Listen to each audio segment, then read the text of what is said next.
नमस्कार दोस्तों, आपका स्वागत है आपके अपने YouTube channel Vidhi judicial academy में। मेरा नाम है Vijendra Verma and I am the director founder of the Vidhi judicial academy. We provide coaching for the judicial services exams, and through this video we are trying to reach out to you to provide you full professional exam oriented coaching for the judicial services, and that is free of cost. Let's start section 23। आगे बढ़े। अब आते हैं past cohabitation में। Past cohabitation में क्या था? Now I come to the past cohabitation. If consideration for a promise is adulterous living with a woman in past, भूतकाल में adulterous living हो, then consideration is immoral माना गया है। उस consideration को illegal माना गया है। क्यों? उस समय adultery was an offense under section 497 IPC। तो अब ये समझिए, पास्ट कोहेबिटेशन को इमोरल भी माना गया। क्या शब्द का माने? इमोरल। और not only immoral but also illegal. ये दो वर्ड्स हैं यहां पे, इनको फोकस कीजिए, इमोरल और इलीगल। पास्ट कोहेबिटेशन को उन केसेस में क्या कहा गया? इमोरल तो है ही है, ये इलीगल भी है।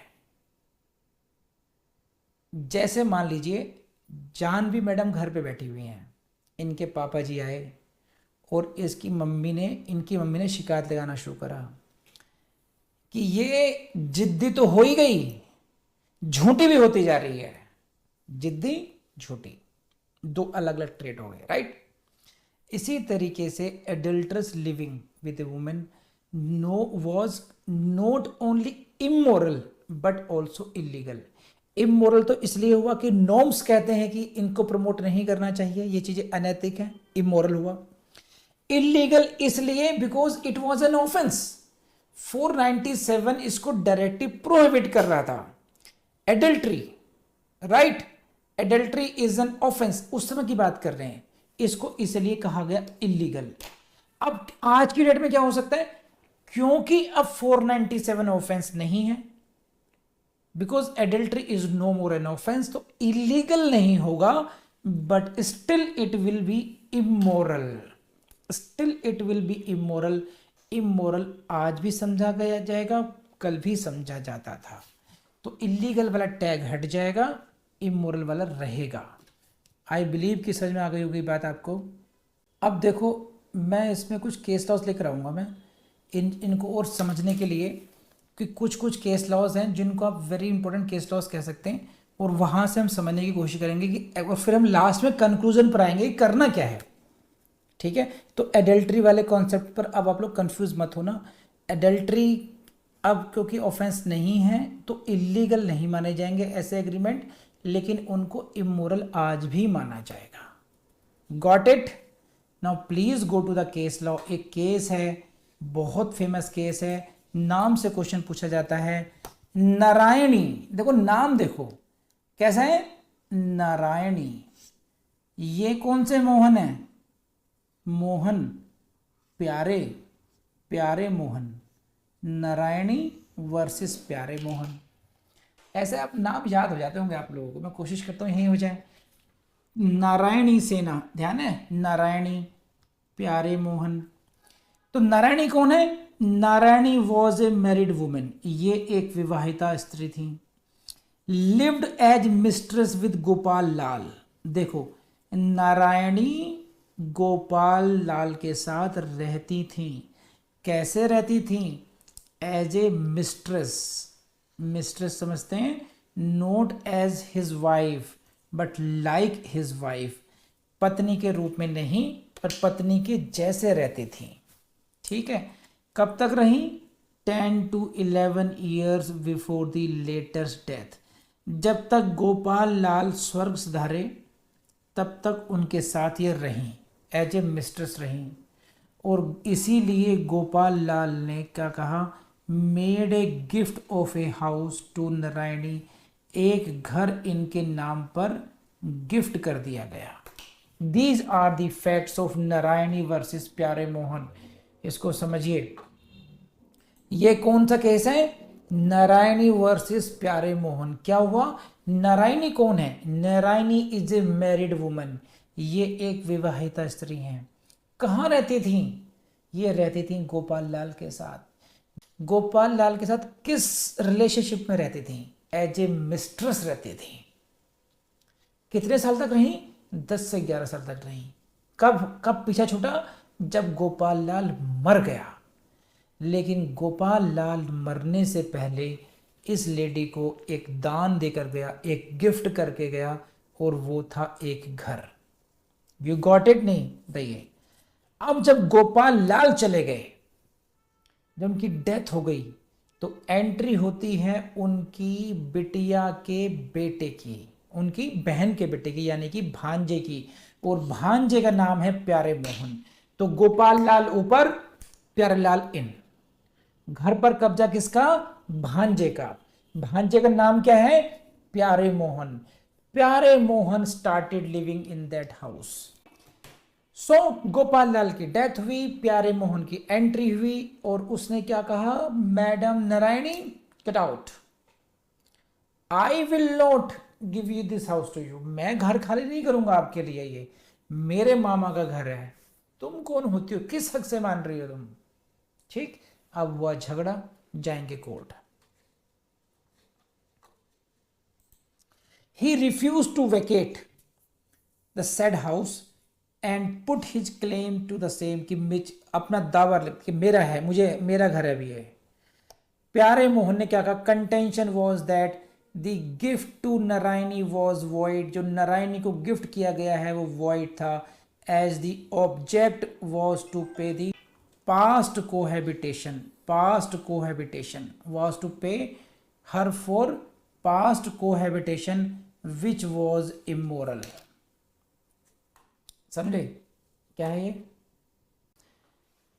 कि ये जो प्यारे मोहन ने क्या कहा कि साहब ये जो घर है, जो गिफ्ट दिया गया घर का, ये वॉइड है।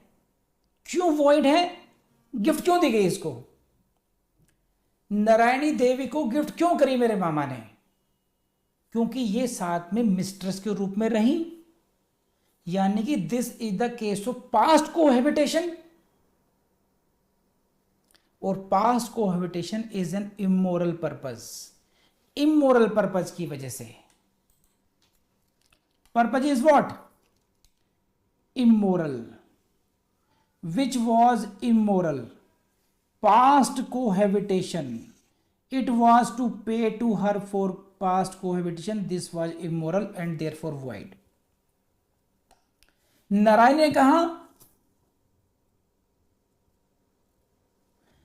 कि her living with Gopal Lal was not adulterous because her husband's consent to her living that way was there।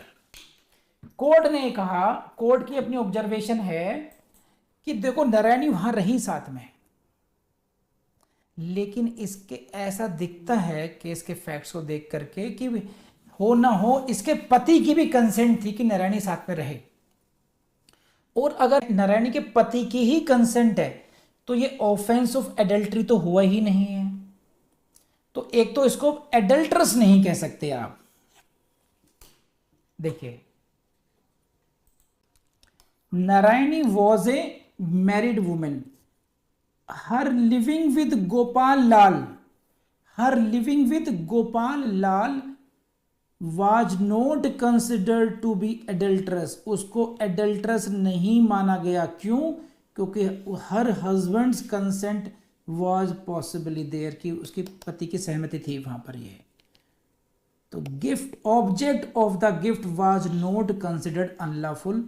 यहां पर समझिए, अल्टीमेटली कोर्ट ने कहा इस केस में, राजस्थान हाई कोर्ट का केस है, कि इस केस में गिफ्ट का जो उद्देश्य है, देखो थोड़ा सा आपको लगेगा ये क्या हो रहा है, लेकिन जजेस हैं, कुछ भी कह देंगे, अल्टीमेटली हम लोग डिसाइड करेंगे बाद में क्या है। आपको भी ऐसे समझना है कि नारायणी देवी के केस में कहा क्या गया। कई बार कोर्ट सही भी हो सकती है, कई बार कोर्ट गलत भी हो सकती है, तो दिल पर मत लेना। कोर्ट ने जैसे कहा वैसे समझने की कोशिश करो। हो सकता है आपका लॉजिक कुछ और कह रहा हो, लेकिन कोर्ट ने क्या कहा कि no no this is not unlawful. क्यों? क्योंकि कोर्ट बड़ी चालाकी से कोर्ट ने कहा कि नो, इस केस में दो बातें हैं।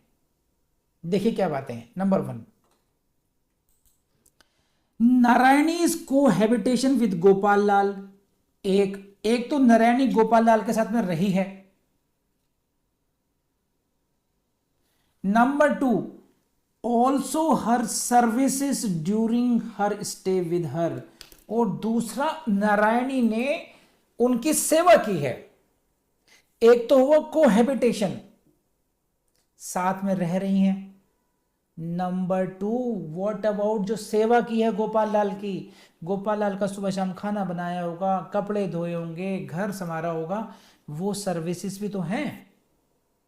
तो there are 2 components in this case. It is not only the case of cohabitation. Case का नाम नारायणी, ध्यान रखना। इसलिए कहा गया कि नो, यहां पर जो ऑब्जेक्ट है वो अनलॉफुल नहीं है।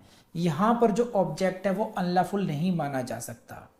It was therefore held that gift was valid, यानी कि नारायणी को गिफ्ट में जो प्रॉपर्टी है वो मिलनी चाहिए।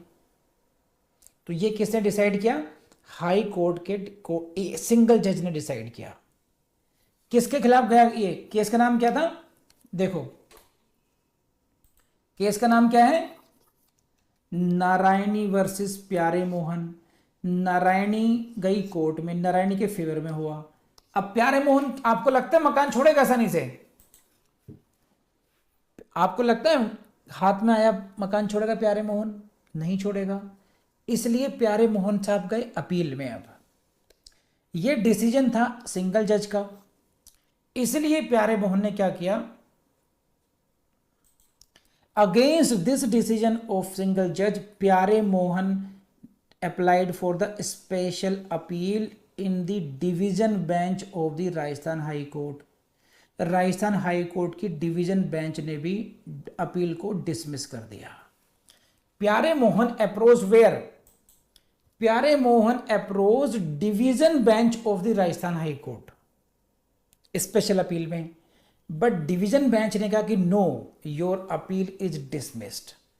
लेकिन यहां पर जो रीजंस ऑफ डिसमिसल हैं वो डिफरेंट हो गए। देखो, कोर्ट भी कैसी गलतियां करती है। सिंगल जज ने जो गलती की, आप पकड़ ले, आई डोंट नो पकड़ी या नहीं पकड़ी आप लोगों ने, लेकिन अब समझ जाएंगे अभी आप। डिवीजन बेंच ने जो कहा उसको समझिए। डिवीजन बेंच ने कहा कि it was a case of gift. पहली बात तो सिंपल सी बात है कि हाउस गिफ्ट हुआ था, सेल नहीं किया था। It was a case of gift. और गिफ्ट क्या होता है? गिफ्ट में तो कोई कंसिडरेशन होती ही नहीं है, वो तो वन यूनिलेटरल ट्रांजैक्शन है। मैं अपनी गिफ्ट, सामने वाला व्यक्ति मेरे लिए कुछ भी ना करे तब भी मैं गिफ्ट कर सकता हूं। तो सामने वाले व्यक्ति ने क्या किया, क्या नहीं किया, गलत किया, सही किया, ये इस केस में ये क्वेश्चन ही नहीं उठना चाहिए था, because it was the case of gift.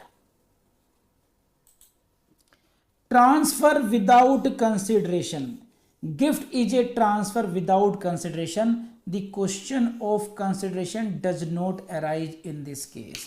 इस केस में क्योंकि मामला गिफ्ट से रिलेटेड है, because the issue is related to what? Gift, तो there is no question of consideration. यहां पर तो कंसिडरेशन कोई क्वेश्चन ही नहीं होना चाहिए था।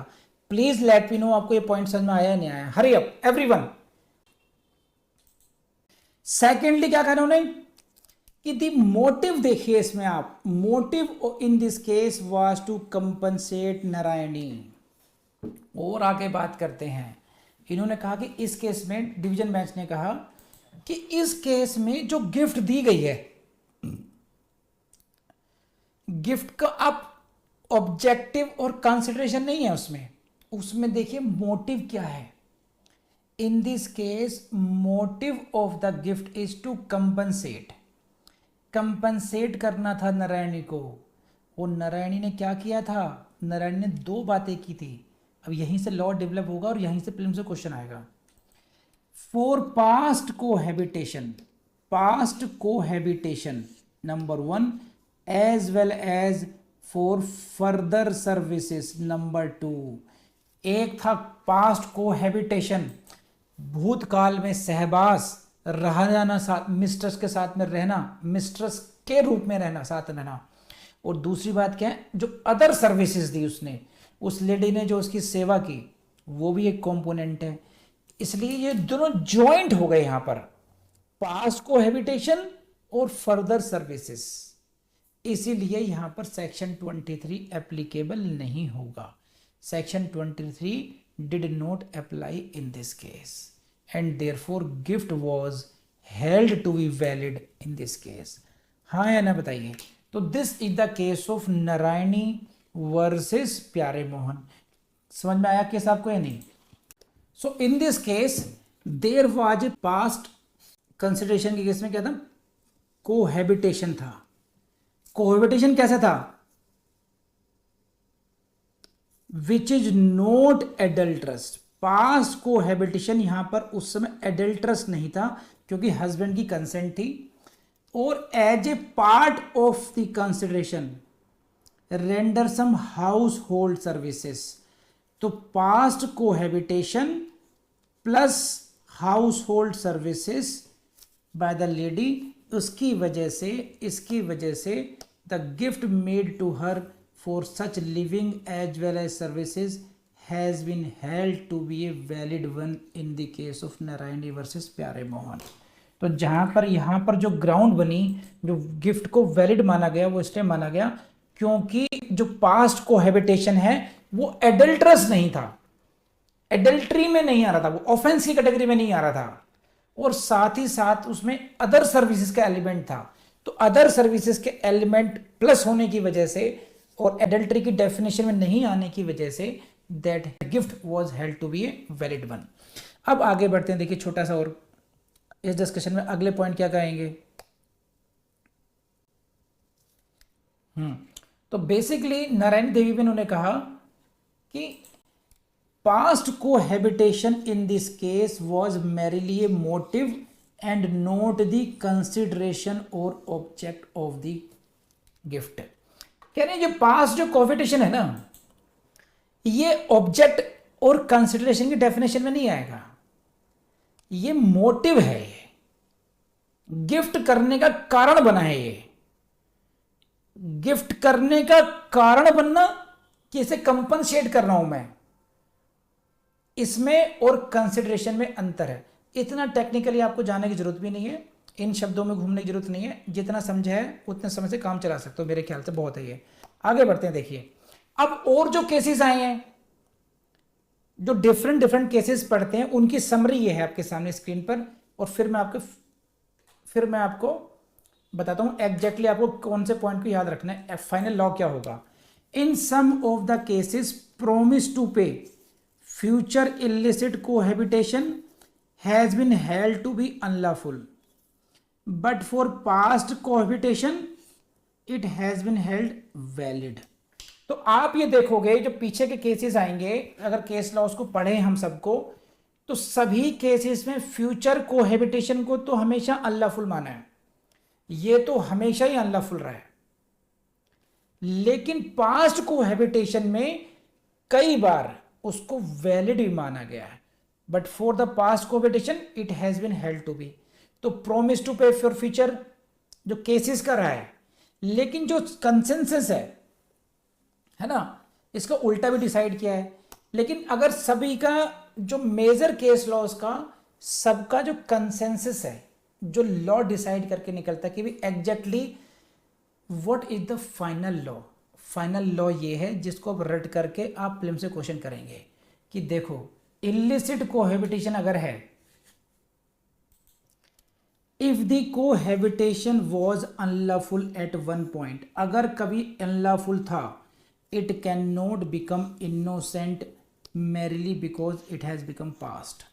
इट मीन्स कि कोहैबिटेशन अगर अनलॉफुल होगा तो चाहे वो फ्यूचर कोहैबिटेशन हो या फिर पास्ट कोहैबिटेशन हो, पास्ट कोहैबिटेशन हो या फ्यूचर कोहैबिटेशन हो, अगर ये अनलॉफुल है तो ये अनलॉफुल ही रहेगा। आप इसको फ्यूचर और पास्ट में ना बदलें। कोर्ट अल्टीमेटली जो मेजॉरिटी ऑफ द डिसीजंस हैं उनका लब्बो लुआब यही है, नो डिफरेंस बिटवीन पास्ट और फ्यूचर। ये आप ये नहीं कह सकते कह रहे इसमें कोई डिफरेंस ही नहीं है। ये लाइन पढ़ो, देखा अभी, आई विल मतलब future, I will give you ₹100 per month if you live with me for a year. 1 साल साथ में तुम रहोगे मेरे साथ तो मैं तुम्हें ₹100 प्रति माह दूंगा। या ये कहना I will give you 1200 because you have lived with me for a year. कह रहे इसमें कोई डिफरेंस नहीं है। अगर प्रॉमिस ये हो कि तुम मेरे साथ रहोगे तो मैं तुम्हें पेमेंट करूंगा, ये भी गलत है। और अगर आप ये कहते हो क्योंकि तुम मेरे साथ रहे हो तो मैं तुम्हें इतना पेमेंट कर रहा हूं, ये भी गलत है। पास्ट कोहैबिटेशन हो या फ्यूचर कोहैबिटेशन हो, दोनों ही कोहैबिटेशन इमोरल है, अनलॉफुल है। ये है लॉ आज की डेट में। लेकिन नारायणी के केस से फैक्ट्स पर अगर आपको आ जाए तो आपको नारायणी के हिसाब से ही उसको डिसाइड करना, क्योंकि नारायणी के केस में क्या था, पास्ट कोहैबिटेशन प्लस सर्विसेज थी। यहां पर हम बात कर रहे हैं ओनली कोहैबिटेशन की बात कर रहे हैं, जहां पर केवल कोहैबिटेशन हो। तो अल्टीमेटली यह है कि whether it is the case of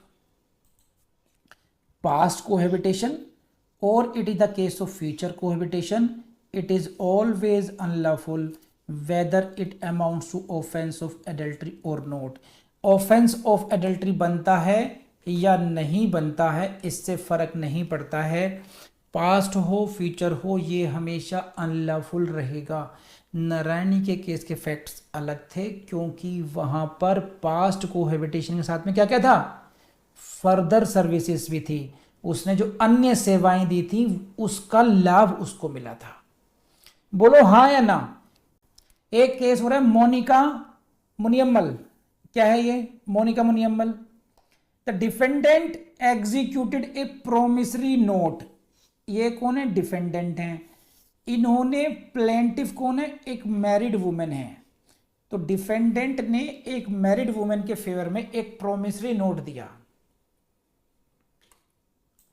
promissory note का मतलब है उसमें जो संख्या भरी हुई है कि मैं तुम्हें 10 लाख रुपए देने का प्रॉमिस करता हूं, इसे कहते हैं प्रोमिसरी नोट। तो डिफेंडेंट ने एक मैरिड वुमेन के फेवर में एक प्रोमिसरी नोट लिख दिया कि I will pay you that much amount. और क्यों किया? इसलिए किया, पढ़ लीजिए।